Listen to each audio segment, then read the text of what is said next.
Hey guys, what's up? Welcome back to the channel. I'm Cynicalex, and today I want to go over something that's kind of neglected a little bit, and it's really not all that flashy, but it is useful, and it can be geared towards new players as a useful source of some key items. So I want to go over it today. It's the S.H.I.E.L.D lab. Okay, so when you go into the S.H.I.E.L.D lab, and I'll show you one more time how to get in there, you go into the sub menu, you go into the S.H.I.E.L.D lab, you're going to see these four things. Now, you won't have those pink rocks shown up there, that that pink matter. Shout out to Frank Ocean. But you will have these four things, and they will be waiting to be unlocked. Now, you do have to pay a price to unlock each of them, and then of course to rank them up, like you rank up characters in this game, you do have to pay a price, and the price will scale with each additional level. What I want to talk about today is what the best levels are for each of these four items, why you want them or why you don't want them, and what you can expect out of them. So for new players, you don't even have to listen to what I'm saying. You don't even have to do what I'm saying. You can just think about what I'm saying, and then if you like the sound of the result at the end, you can go explore it for yourself. Okay guys, so I did a little bit of searching on this, and the information is a little bit scarce, so I'm gonna put it out for you today. So the first and the most important piece of the S.H.I.E.L.D lab is the Antimatter Generator. It's going to generate those pink crystals, and of course the higher the level, the more that it generates. Those pink crystals are really useful because you need them to upgrade character equipment. So as you can see, my Elsa, she needs 150 of those pink rocks per attempt at upgrading her jacket and all of her gears after level 15. Prior to level 15, you don't need the pink crystals. So as you can see, level 12, no pink crystals. Level 17 and level 15 and 16 and 18 and 19, also pink crystals. It's not a lot of crystals, but you do need them. So you do need to at least unlock the Antimatter Generator and maybe upgrade it a bit. But what level? Tough to say. What I would say off the bat, guys, for the Antimatter Generator is try to get it to about level 7. Now, it does generate a certain amount every 30 minutes, but the problem is that it always caps out at 6 hours worth of materials. So, if it generated, let's say 100 every 30 minutes, then once it reaches that 6-hour mark, whatever the amount would be, and I'm not good at math, so I can't do it on the fly here, but that's how much it would cap out at, whatever 100 multiplied by 30 minutes to 6 hours would be. And what that means is if you're not a madman or madwoman checking this thing every 6 hours or less to open it and to generate or obtain the crystals, you're going to lose on crystals, because it's kind of like reaching your max energy. You just can't hold more. So because of that, the true amount that you're going to get is actually a lot less than the amount that it states here if you do the math and you multiply it by 4, because every 6 hours times 4, that's 24 hours. You're not going to wake up in the middle of the night. So all that blubbering basically equates to level 7 Antimatter Generator will get you about 8,000 of the pink dust per day. Now that seems like a lot, because as you guys can see, you only needed about 150 for upgrading the gears, but you do need the pink dust for other things, and the other things are also in the S.H.I.E.L.D lab. The first one is the warp device. Now, notice my Antimatter Generator is level 14, my warp device is level 11. That's intentional. The warp device cannot be the same level as the Antimatter Generator, because the Antimatter Generator doesn't generate enough antimatter to keep up with the warp device.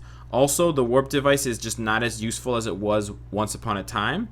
Back in the day, it was a lot harder to get bios for characters, so the one guaranteed bio from each mission and the possibility at 3 or more guaranteed bios from a perfect mission clear were actually pretty enticing, and that's why I upgraded my warp device all the way up to level 11 to unlock these level 43 and 42 missions.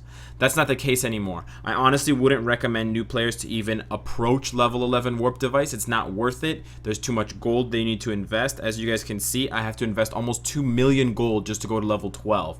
So it's pretty crazy. The Antimatter Generator to level 7 will probably cost total in upgrades of less than 1 million gold, so it's not that hard to obtain pretty quickly, pretty early on in the game.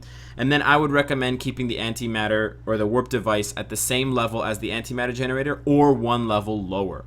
Okay, that's just a rule of thumb, guys. You can change it up, but the warp device will basically give you a little bit of XP when you run the mission, and it will give you 1 bio. So take that for what it is and what you value it at. The converter kind of sucks, okay? For new players, they don't want to be sacrificing any bios, even if you're getting bios that you could want more desperately, like Elsa's bios. You don't get to choose whose bios you get from this list, so you could get Yondu's bios, you could get Gamora's bios, you could get my Foot's bios, and that would suck, because my Foot sucks as a character. So you definitely do not want to do this, because it's also 2-to-1, so you're losing out. It's negative value. The Nordstones is really good, but for new players, they have no characters mastered, so they don't have any surplus or excess of Nordstones. So again, this is negative value for new players. They're not going to have a surplus that they can exchange from 2 down to 1.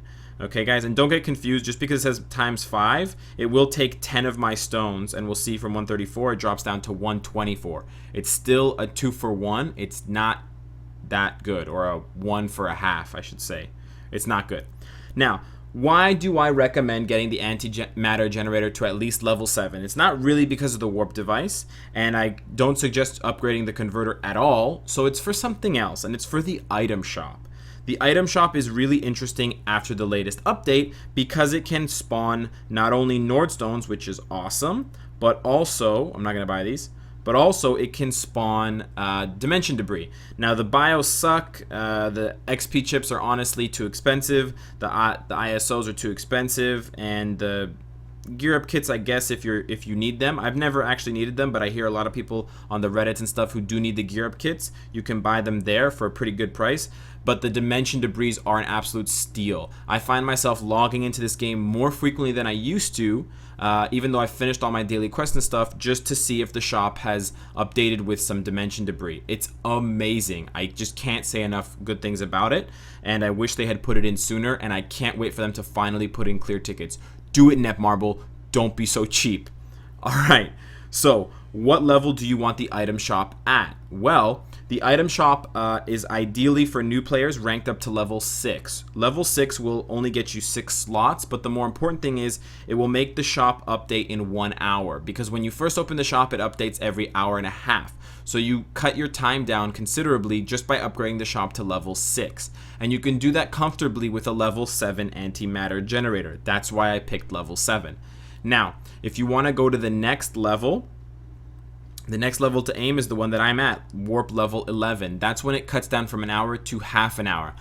Personally, I would say that's where you should stop.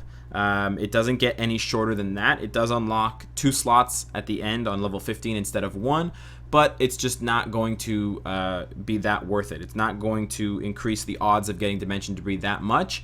And if you're at the point where you can upgrade the item shop to level 15, because it is quite expensive, you probably have no need for dimension debris anymore. So there's no way I'm dropping 2 million gold to upgrade it again. I really don't care if I unlock 1 slot. So I only need it at level 11. Okay? But of course, to get it to level 11, you're either going to need to grind antimatter for like weeks, or you're going to need to upgrade the Antimatter Generator. I would probably go no higher than level 10, level 11. You can bring your warp device up to 9 or 10 or 11 as well.